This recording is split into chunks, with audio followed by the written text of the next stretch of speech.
Hi guys, I'm back and I got this watch from the watch guy in town repaired for the second time. So let's just talk about some features we forgot to mention the last time I did a review on this thing. So it's got a tachymeter, which basically calculates the distance, a linear distance in which a vehicle travels in per kilometers in an hour or miles per hour. You can see it on the top corner there. It's got some arbitrary figures there that can be used to do a calculation. Those same calculations can be made to figure out how many units are manufactured per hour on a conveyor belt on a manufacturing floor. So now let's talk about the watch. So the watch itself is powered by what is called a powermatic movement. And a powermatic movement is a fire and forget movement. It's basically made of a high concentrated plastic resin and it does degrade over time. So do not buy a Tissot watch that has a powermatic movement. If you are going to buy a Tissot watch, buy one that's been made in the same fashion as the earlier releases because I'm looking at getting the Jimmy Stewart 1938 vintage field watch from the movie Rear Window. Also, I'm looking at getting the same watch in a chronograph, which is also called the Tissot 1938 vintage, but it's a chronograph, not a plain one like the one that the dress watch Jimmy Stewart had, but it's a very fancy looking old fashioned chronograph that has a telemeter. Now, a telemeter is basically similar to a tachymeter, but a telemeter can tell you the difference between a light and sound. So if you hear a gunshot, obviously the bullet's going to hit you before you hear the gunshot. But in the case of a lightning strike, you'll probably see the lightning strike about 5 miles away, and then you'll hear it about with a 2 second delay later. You can use the telemeter to figure out how far away the sound of a lightning strike is. So the tachymeter and the telemeter, I can give you those calculations, but I'm not going to mansplain anything for you guys because I know people hate it when you mansplain it. I was at a resort recently and I was in the sauna with a really cute Finnish girl, and her and I were talking about watches and how they can actually get destroyed in saunas and spas and that sort of thing in steam rooms. And she wanted me to mansplain how that happens, but I just gave her the basics of it.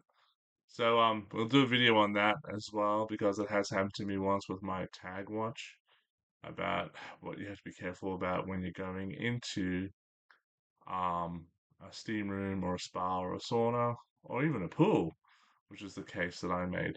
So I'm not going to tell it, I'm not going to mansplain the calculations of a tachymeter or a telemeter for you. There are other videos on YouTube you can do that instead of me and do a better job of it, even though I know the formulas. But this watch, I bought secondhand, and the one no I've learnt after spending not too much money, only probably extra $200 getting this thing replaced or repaired twice. The crown had to come in all the way from Switzerland. Um, don't ever buy vintage watches. The guy who fixed this is trying to sell me two Tag Heuers. One is an Acuracer going for $3,000 second hand, which is a chronograph and it's got that bubble for the date modifier. And another one which is going for 2,200, which is also a Tag. And that watch in particular looks a little bit better. And both those Acuracers are really nice because their bezels still rotate as most new Acuracers that I've seen do too. But any other tag watch, say a Formula One or a Carrera, the bezels no longer rotate. So it's rather disappointing. So you're probably better off getting an Acro Racer with a chronograph movement um, in a new watch, not a vintage watch, because that guy's trying to sell me a vintage one. But after spending $400 on this watch and then an extra $200 replacing the crown, I'm not going to spend $3,000 on another vintage watch because I had so much headaches with this watch at a cost of $600. So nor will I buy their $2,200 tag Accuracer Basic or their $3,000 tag Accuracer Chronograph because it's not worth the headache of buying a vintage watch. That's one of the rules the other people will tell you. And also, if you want to buy watches, please buy everything separately. If you're going to buy a dive watch, just do what I did and buy a really basic, simple Longines and don't get a chronograph movement in that dive watch. Or if you're going to buy a chronograph, just buy something like this Tissot that's exclusively a chronograph and it's not a dive watch, even though it's good for 100 meters. So this thing is 10 bar, good for 100 meters. Um, Longines is good for 30 bar, 300 meters, and that Longines has gone up in price. I bought it for 1800. It retailed for 2,200 at the time, and then it went up over COVID to 2,400. And now that Henry Cavill has become the ambassador, it's now valued at 3,200. So I made a prudent investment, and in saying that if he is the next James Bond and he does wear it in his first movie, that Longines that I bought for 1,800 will actually appreciate to 5,000. But that's speculation at this stage.